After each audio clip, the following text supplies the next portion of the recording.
お前も大変だな、宗十郎。あんたも割と暇なんだな、副会長。無人の生徒会室に入るなり書簡を口にする2人。三崎高校の生徒会室は2つあり、1つは生徒会用に作られた大部屋、もう1つは数学の準備室だった資料室とに分かれている。こちらは資料室の方で、壁にはファイルの詰まった資料棚がびっしりと並び、ただでさえ狭苦しい部屋を余計に窮屈に見せていた。生徒会室というより個人の隠れ家と言った方が正しいだろう。宗十郎が椅子に座ると、向かい合うように男子生徒も腰を下ろした。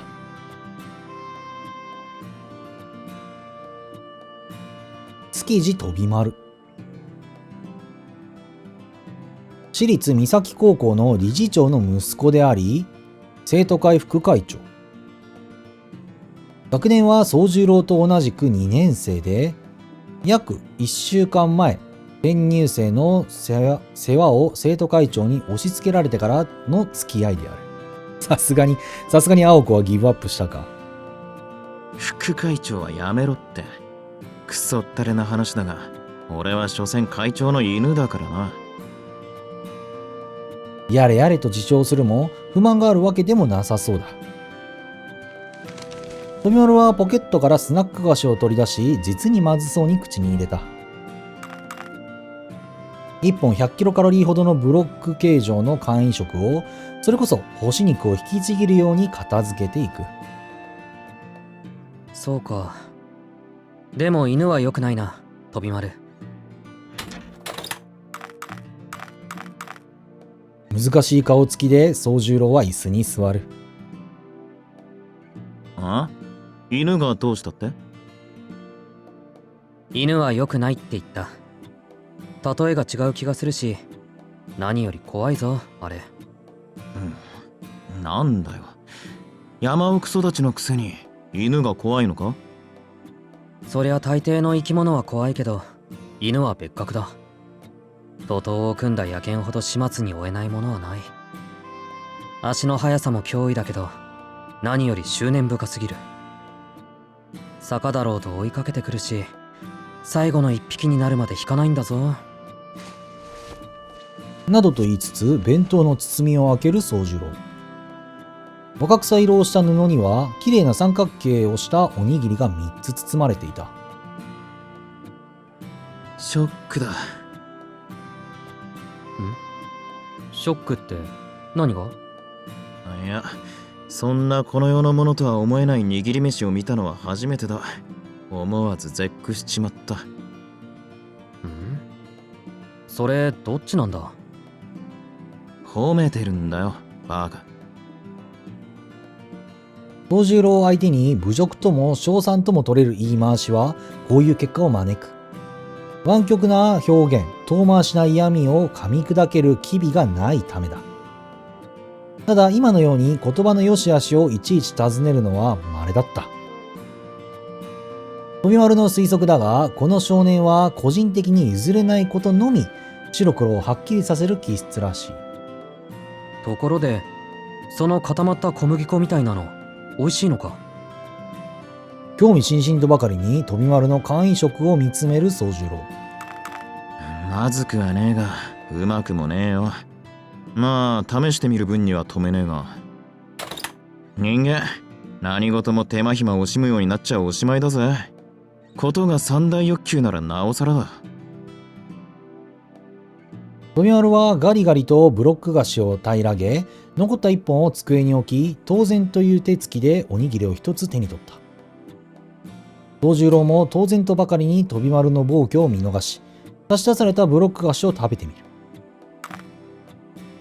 なんだか土を食べてるみたいだ。違いない。遊びをなくせば人生こんなもんだって見本だな。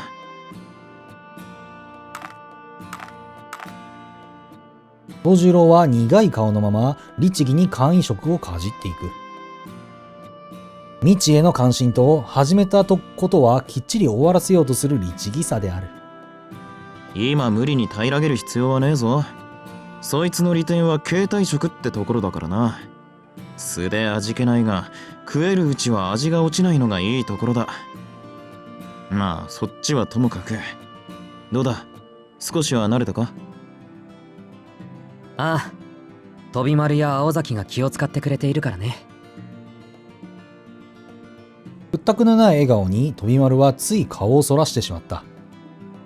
宗十郎は確かに普段からぼんやりしているが、反面こうして見せる感情表現はまっすぐで嘘がない。飛丸のように若く利己的な人間にとってはささやかな毒にもなる。だから青崎は来ねえんだよな。内心つぶやいて手にした握り飯を一口かじる飛丸。冷めた白米でありながらしっかり柔らかな食感であることに二度驚く飛丸だった。ん？いや待て、気を使ってんのは俺だけじゃねえか。青崎なんてお前が転入した日に彼迷惑だから見張ってての一言だけだぞ。なんでそこで君が怒るんだ？いや、だからだな。お前が学校になれるよう陰ながら見守ってんのは俺で、青崎は生徒会室で全校生徒の弱みを集めてるだけって話だ。面倒な苦労してんのは俺だけじゃねえかって。そこまで口にして飛丸は自分の言い分がバカらしくなった。宗十郎の言う通り飛丸が怒る筋合いでもない。まあいいさ、青崎に言いつけられなきゃこうなることもなかったしな。知ってるか、あいつどうして俺にこんな役させたと思う？副会長だからだろ。言われて飛丸はその綺麗な顔を曇らせる。あのな、どうして副会長が転入生一人にかかりっきりにならなくちゃいけねえんだよ。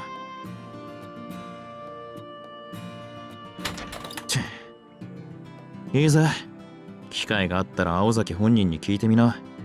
あいつの本性がわかるからよ。飛丸は悪態をつきながらさらに握り飯をかじる。乾燥した米粒でありながらなんというみずみずしさ。言うなれば握り飯ではなく包み飯。力任せに米を固めたのではなく、職人の技で優しくおにぎりという形に集結させたとしか思えない。そして何よりこの塩加減、中の具から染み出した厳妙な醤油加減はどうだ。食欲をそそるどころか脳を食欲だけにするような。おお、飛丸、思ってることが口に出てるみたいだけど。いや、それほどのショックだったってわけだ。なあその字、これ具は何だ？予想外の味に思わず尋ねる。ちなみに飛丸はまだ外周だけで中心たる具にたどり着いていない。ああ、それはイナゴ。ありえねえ。ガーッと咳き込む副会長。そうかそうかそうかそうか、そうだよな、そうだよな。確かに山奥育ちの宗十郎には海の幸より山の幸のイメージがあるような。でもイナゴではないような。イナゴはないようなか。くそ、食う前に言えよな。信じられねえぐらいうまいと思っちまったじゃねえか。イナゴってうまいらしいね、どうやら。けどあれなんだってさ、味付け次第でイナゴって全然美味しいんだけど、佃煮とかにされるからさ。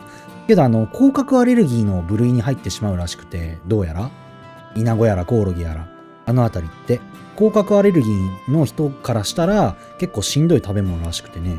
だけど、最近ほら、アレルギー表示、なんか30分類やらになっとんねんか ?20 いくつか30か知らんけど。あれにイナゴが含まれてないから、なんかすごいなんか悲しい思いをしたっていうね、甲殻アレルギーの人たちがおった。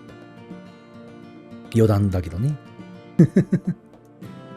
ああ、今のは嘘だよ。何？瞬間見つめ合う二人。本当は鮭。いくらなんでもイナゴはね。おお、そうだよな。いや、安心した。いくらなんでもイナゴはねえよな。ああ、こんな都会で身の締まったイナゴが手に入るもんか。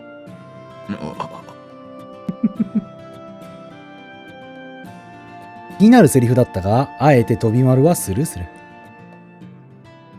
たく、どっちにしても冗談きついぜ。危うく吐き出すところだったじゃねえか。らしくねえぞ、宗十郎。君が青崎の悪口を言うからだ。おう。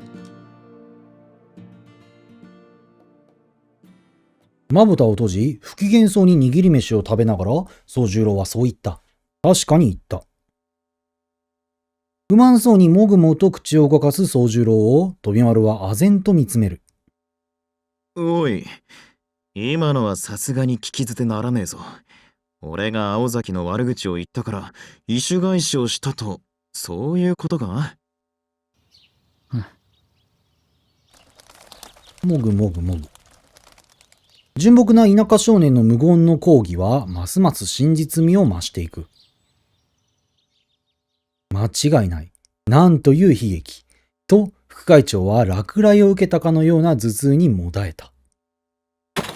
なんてこった。お前、まさか青崎に惚れてんのか？そうなのか？そうなんだな。おい、眠ってねえで起きろ。むちゃくちゃ言うやん。椅子から立ち上がり、宗十郎の両肩を激しくシェイクする飛丸。仕方なくムッとした顔で宗十郎は目を開けた。そうか。お前は1年前の惨劇を知らないんだな。知ってりゃ、そんなストレートな破滅願望を持つこともなかったろうに。君の言葉には誤解が含まれてるけど、それは後にする。それより、1年前の惨劇って？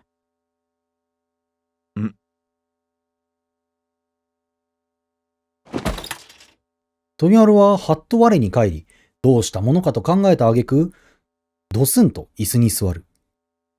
仕方ねえ。この手の噂をするのは好きじゃねえんだけどな。しかしそれも、青少年の輝かしい未来のためだ、と飛丸は自己肯定した。あれは、青崎がまだ1年の頃の話だ。あの頃はみんな入学したばっかりで、青崎がどんな性格か誰も知らなかった。あいつ、外見は文句なしに美人だからな。そりゃ男どもは狂気乱舞したもんさ。そして後に違った意味で狂気乱舞することになるとは誰一人夢にも思わなかったのである。4月5月はもう上を下への大騒ぎだよ。あの時ばかりは上級生も下級生もなかったな。野郎同士の牽制、共闘、果ては決闘まで。まあよくも騒いだもんさ。青崎に近寄るだけでも大変だったんだぜ。なんでそんなよくわからない事態になるんだ？そりゃ青崎は一人きり、命知らずな野郎は延べ100人ほどいたからだよ。一人一人青崎とランチしても3ヶ月かかるだろ。だからまずは男同士でつまんねえ暗闘があったのさ。まあいい。わからねえならそこは飛ばそう。所詮負け犬どもの話だしな。本筋にはなりえね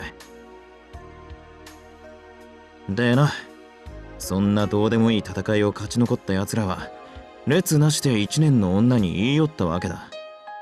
青崎はあれで、なんていうか、相手のなけなしの誠意じゃなくてあれか、勇気、そういうのを無視できずに認めちまうやつだからな。言い寄ってくる相手を可能な限り丁寧に断ってた。が中にはそれで勘違いしちまうやつもいてよ。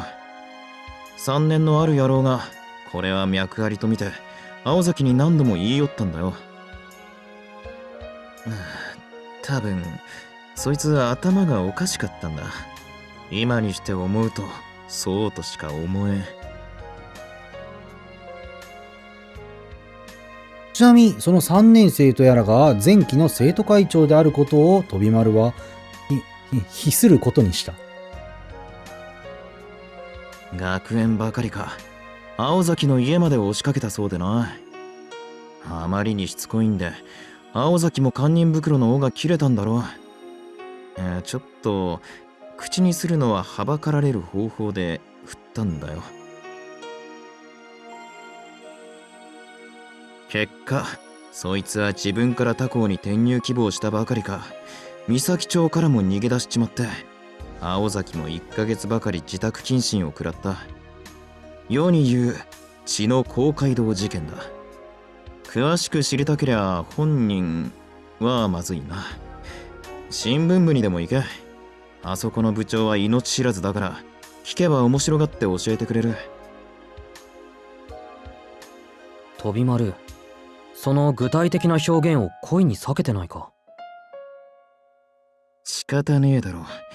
理事長の息子だろうがなんだろうが怖いものは怖えし、高校ぐらいは無事卒業しとかねえとな。うちの女子の制服見るたびに規制を上げるトラウマなんて持ちたくねえよ。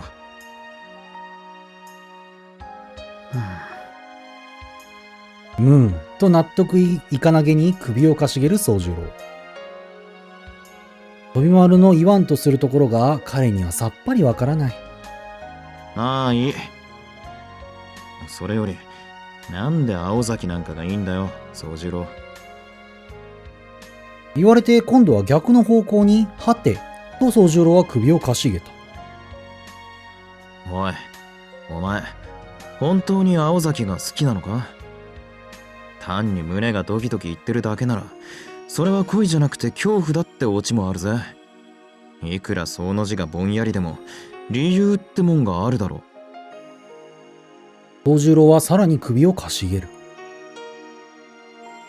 飛丸の言い分には語弊があるが、とりあえず今はそれを抜きにするとして、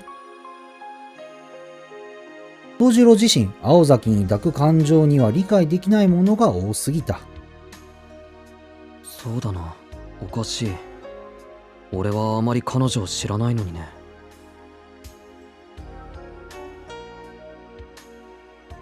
それもそのはず、創立記念日の案内以来、学園内において宗十郎と青子は一度も話していないのだった。宗十郎が話しかけようとすると、青子は素早く立ち去ってしまう。この間の日曜日には縁があって労働を共にしたが、あれだって往復時間に軽く会話した程度である。けど飛丸、君は知らないだけなんだ。時々なんだが、誰かの視線を感じて振り返ってみると、いつ失敗するかを心配して見ている人がいる。飛丸の言う通り、ただ廊下で俺を見かけて単に監視していただけなのかもしれない。本当は俺のことなんて気にせず素通りしたいのかもしれない。けどどんな種類であれ彼女の心配は本物だ。それにここが一番大事だと思うんだけど、実際の話、青崎のそういうところのおかげで俺は助かっていたりするんだ。何の気負いもなく真剣に彼は言った。それを聞いた飛丸は軽い後悔とともにため息などをこぼしてしまう。今のセリフさえ聞かなければ適当な女生徒を紹介して宗十郎が平穏な高校生活を送れるよう段取っただろうに。本来彼がそこまで男友達のために骨折ることはない。利用できる相手なら損得のために騙し合い助け合う。利用できない人間はそもそも利用すべきではないと判断して距離を置くのが都築飛丸の信念だ。続きだってたっけそんな彼をして、宗十郎は、益を得る相手ではないくせに手を貸したくなる人種だった。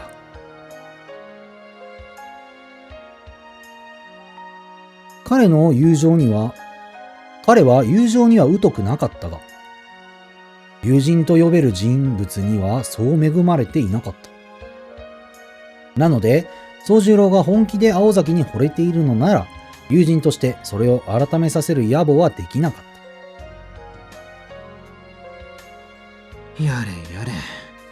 結局惚れてるやつには理由なんていらねえんだな。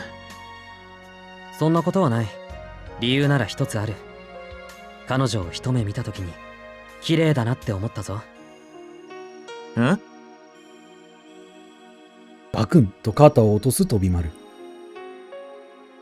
なんだ、あんだけ恥ずかしいセリフ言っといて、要は外見に惚れてますな。結局見てくれかよ、宗十郎。綺麗なものに見とれるのはいいことじゃないのか？自分を綺麗に見せる努力をしているんだから、外見から内面を判断するのはそんなおかしな話じゃないと思う。詭弁のようではあるが、なんとなく正論のような気もする。しょうがねえ。分かったよ。この話はもうやめよう。その字が誰をてめえの女にするか、俺の知ったことじゃねえし。さて、ここで飛丸は一つ大きな勘違いをしていた。静木宗十郎は青崎青子に好意を持っているだけであって、別に心の底から好きだとか恋人として付き合いたいなんて願望はむしろ一遍もなかったという点である。この勘違いが後に大きな何やこれ、大きな渦の根って書いてなんて言うんやろってことを神ならざる彼らが気づく由もない。だがよ、一つだけ忠告しておくぜ、宗十郎。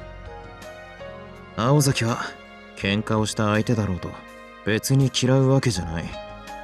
逆に言えば親切にしたって別に好かれるわけでもない。いい例が俺だ。過去の昇進を思い出したのか、飛丸は重いため息とともに語る。そうか、詳しく。おう、昔な、あいつがあんまりに独善的だったんで、つい手を挙げかけちまったことがある。半年前の夏だ。1年もあいつと生徒会やってたもんだから、俺も女っつうより戦友って気になっててな。つい勢いで平手打ちをしようと右手を上げた。我ながら4番バッターも角也という腰のひねり。確かな実感とともに俺は勝利を確信したもんさ。ふっと遠い目をする彼は、その後の顛末を話そうとはしなかった。翌日になって、こりゃ完全に敵扱いされたなと覚悟して生徒会室に行ってみりゃ、青崎はいつも通りだった。で、以来あいつと俺は会長と副会長で収まってる。話を聞き終わり、ふーんと感想を漏らす宗十郎。そうして自信を持って。今の話を総合すると、君は単にのろけたいのか？真顔で全く分かってない感想を口にするのだった。なわけあるか！今の話のどこに甘酸っぱい要素があんだよ。俺としちゃあいつを女として見なくなった決定的な事件だったんだがね。なんだ、違うのか？もったいないと不満そうに漏らす宗十郎。この男単純のようでそこが知れぬかもと飛丸は考えを改めた。とにかくだ、俺が言いたいのは青崎青子の好き嫌いの基準ってのは普通じゃないってことだ。いいことをすれば好かれる、気に入らないことをすれば嫌われるってわけじゃねえんだよ、あのお姫様は。参考にするよと答えて、宗十郎は時計を見る。長話が過ぎたらしい。昼休みは残り少なくなっていた。もう君からの話はないか？あ、初めからねえよ、そんなの。ん？なら、なぜこの男は自分をここに連れ込んだのだろうと首をかしげる宗十郎だったが、今は他に本題がある。よし。じゃあもう少し付き合ってくれ。飛丸に聞きたいことがあったんだ。ん？今までにない真剣な表情の宗十郎に思わず姿勢を正す飛丸。食べかけのおにぎりもそのままに5本と宗十郎は咳払いをする。実は昨日、こんなことがあって。語り出しは、何やこれ、何やったっけ。宗十郎はできるだけ正確に昨夜出会ったある出来事について話し始めた。